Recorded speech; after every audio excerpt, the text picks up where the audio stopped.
कि सही अर्थ समझना औघड़ियों को भी उतना ज़रूरी है जितना हमको और आपको है। तो इस तरह से किसी मार्ग में पहुंचा नहीं जा सकता। शिव वो हैं जिसके लिए कोई मार्ग नहीं है। जब सारे मार्ग हट जाते हैं तब शिव रहते हैं, तब शिवत्व रहता है। और सारे मार्ग शिवत्व में है, कोई मार्ग शिवत्व तक नहीं जाता है, ये गलत समझ। जब सारे मार्ग गिर जाएंगे, चाहे वो औघड़ का मार्ग हो, चाहे गृहस्थ का मार्ग हो या किसी व्यापारी का मार्ग हो,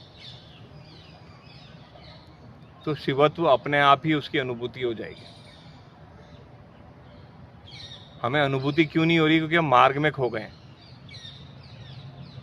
शिवत्व से हम एक कदम आगे बढ़ रहे हैं तो हम औघड़ बन गए, शिव से औघड़ बन गए।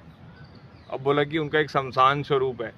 शमशान स्वरूप क्या है? कि जहाँ सब शांत हो जाता है। उससे अर्थ क्या है? जहाँ सब शांत हो जाता है। तो एक तरह से शांति की अनुभूति किस स्तर पर हो रही है?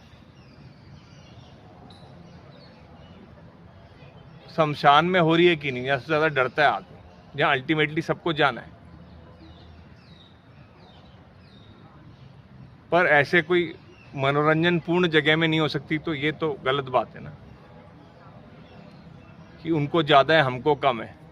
सब बराबर है, सारे मार्ग बराबर हैं। और ये इस तरह के वाम मार्ग, जिनको वाम मार्ग बोला जाता है, इस तरह के वाम मार्ग की गहराई कम है। आप तो गृहस्थ होके एक बार को शमशान चले जाओगे, पर शमशान क्या गृहस्थ हो सकता है?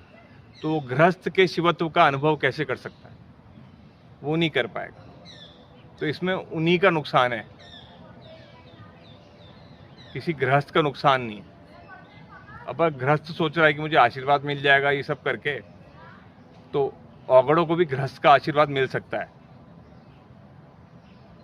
पर दोनों ही एक ही स्तर पे हो सकते हैं। इसका मतलब ये नहीं कि कोई साधना कर रहा है तो ज़्यादा शिवत्व में है, जो और कोई साधना नहीं कर रहा तो कम शिवत्व में है।